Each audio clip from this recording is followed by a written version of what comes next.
Bonjour, moi c'est Madame Dia Awaka. Je suis la directrice des programmes de l'ONG ARED.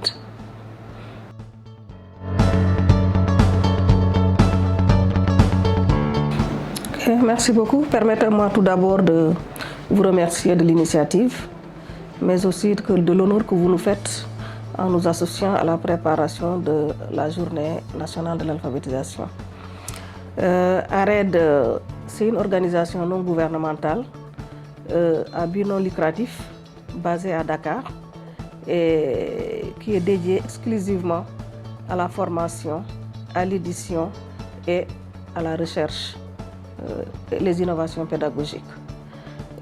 Sa mission est de promouvoir une éducation de qualité dans les langues africaines pour les communautés de base par le biais donc de la formation, de l'édition, des innovations pédagogiques, mais de la recherche-action aussi. En quoi faisant? En développant des programmes d'édition et de formation adaptés aux besoins des cibles, en diffusant des méthodes et outils de formation nécessaires donc à la conduite de changement, en valorisant l'usage des langues nationales, en capitalisant les innovations pédagogiques et en expérimentant de nouvelles méthodes.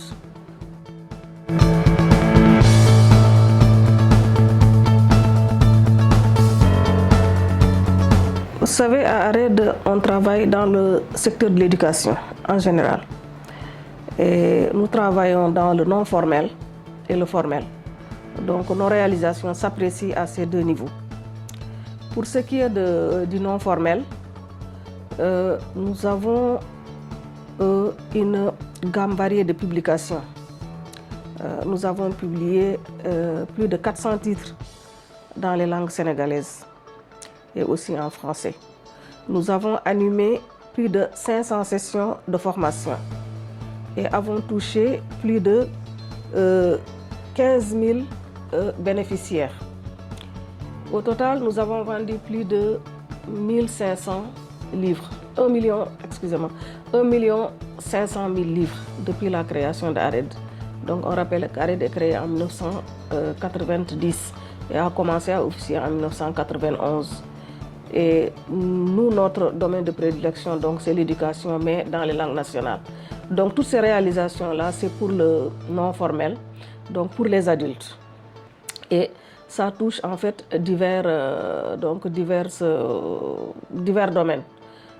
Il y a des publications qui touchent à l'alphabétisation de base, tels que les livres d'initiation à la lecture, aux mathématiques, etc. Et nous avons publié des livres relatifs à la culture générale, tels que les romans, les épopées, les contes, etc. Nous avons publié aussi en fait, des modules sur les renforcements de capacité des communautés avec lesquelles nous travaillons, des publications sur la santé. Voilà, donc c'est beaucoup de choses donc, que nous avons publiées et qui fait un total de plus de 400 titres. Ça, c'est pour le non formel. Pour ce qui est du formel, parce que depuis 2009, nous travaillons avec le ministère de l'Éducation nationale pour un peu booster, on appelle ça, cette éducation de qualité, vraiment qui tarde à manifester les résultats. Et de 2009 à aujourd'hui, nous avons publié plus de 45 titres du CI au CM2 en langue pulaar et wolof, et qui touchent aux 3 domaines principaux du curriculum de l'éducation de base, c'est-à-dire la lecture, langue et communication, du moins les mathématiques et l'éducation à la science et à la vie sociale. Donc, pratiquement, ARED est l'une des rares organisations à réaliser en fait le matériel pédagogique conformément au curriculum de l'éducation de base du ministère, donc du CI au CM2. Ça, nous l'avons ici. Et c'est dans le cadre d'un programme qu'on a réalisé, bilingue qu'on a réalisé avec le ministère de l'Éducation et qui touchait 10 500 élèves, 208 enseignants, 98 directeurs d'école et 24 inspecteurs de l'éducation et de la formation. Donc toutes ces personnes-là, en termes de réalisation, donc, sont formées dans leur langue. Pendant ce programme-là, nous avons eu à réaliser 28 titres de lecture pour le plaisir qu'on a imprimés à 446 000 exemplaires et distribués gratuitement à 235 000 écoliers, donc des élèves de l'école sénégalaise. Voilà donc en gros, il y a d'autres réalisations parce que comme je l'ai dit dans la mission, Arrêt de travail avec les communautés, ce n'est pas seulement au Sénégal, nous travaillons également avec 12 autres pays africains, mais c'est dans un autre domaine, donc dans le domaine du pastoralisme, mais c'est toujours donc, le renforcement de capacités à travers les langues africaines.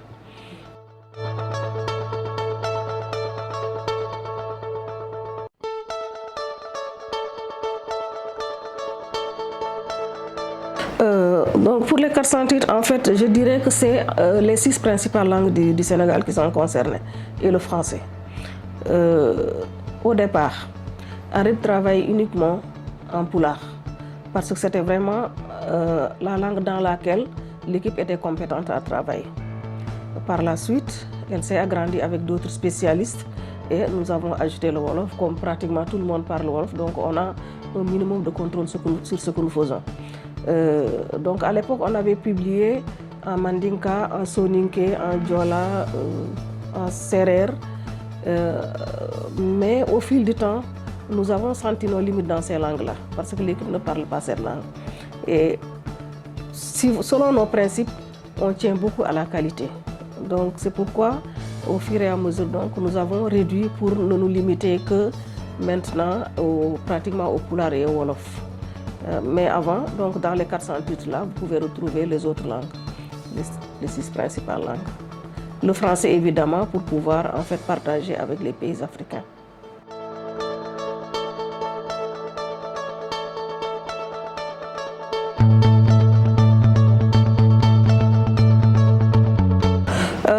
Arrêt, depuis sa création, travaille avec le ministère à travers les services centraux et les services déconcentrés.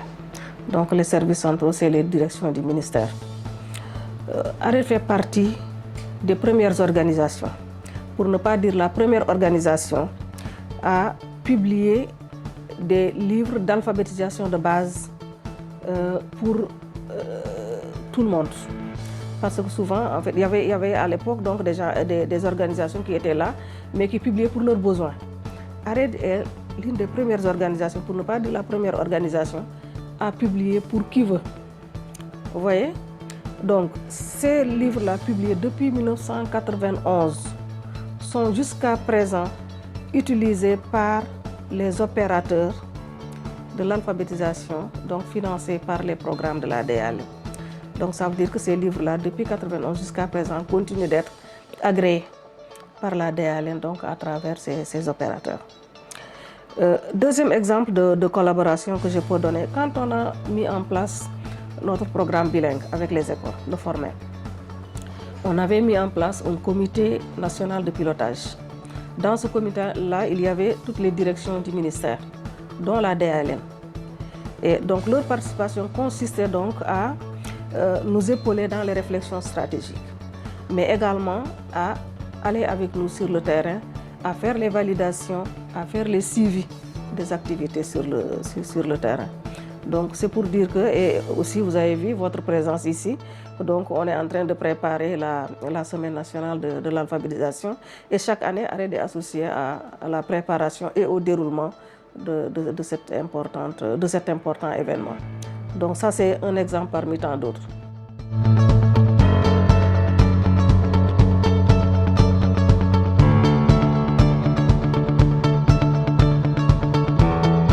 Merci beaucoup. Donc, vous savez qu'on est à l'heure du numérique. Tout le monde est obligé d'être donc sur le numérique. Avant la Covid, déjà, le numérique faisait son entrée de façon fulgurante. Alors, les organisations donc, étaient obligées, avec la Covid, donc d'exploiter les ressources du numérique donc pour ne pas voir leur programme s'arrêter. Mais aussi, bon, il y avait le faible coût, la portée également. Alors, à ARED, ça fait partie en fait des préoccupations. Nous avons utilisé le numérique pour pouvoir dérouler nos programmes de terrain de façon convenable et ininterrompue. Si je prends le cas d'un programme qui s'appelle Soukabe Django, où on travaille en partenariat avec Compte-Pat International, nous avons eu à dérouler toutes nos activités qui étaient prévues dans ce programme-là malgré la pandémie. Nous avons développé des ressources numériques qu'on envoyait aux enseignants, on faisait les suivis, donc on associait également les radios, etc. Nous avons pu mettre en place toutes ces ressources de façon virtuelle. Et dans ce programme également, en fait, en plus des enseignants, directeurs et autres, on travaille aussi avec les communautés à travers des cadres de concertation qu'on avait mis en place pour suivre les actions sur le terrain. Avec ces cadres-là, nous avons réussi à tenir aussi convenablement toutes les activités qui étaient prévues avec ces cadres-là. Donc les réunions bilan, tout ça, les réflexions ensemble, tout ça a été mené grâce au numérique.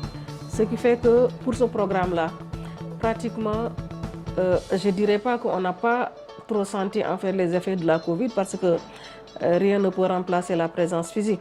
Mais nous avons réussi quand même à dérouler tout ce qui était prévu dans ce programme-là et dans les délais qui nous étaient impartis également.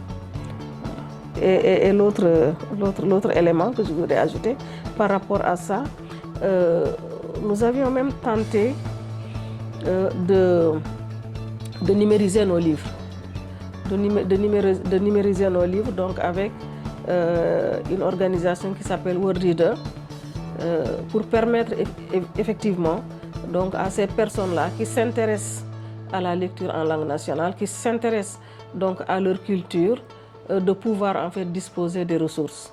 C'est une expérience qu'on avait commencée, malheureusement qu'on n'a pas pu mener jusqu'au bout, donc à cause du problème que vous connaissez, en fait, le problème des moyens pour la prise en charge de la numérisation de ces documents.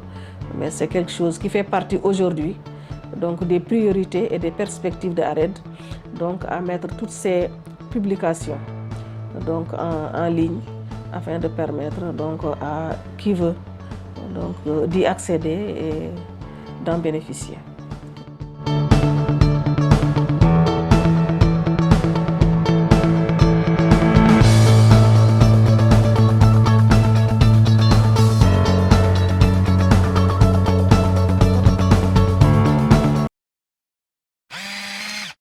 Noisette, notre empreinte, votre identité.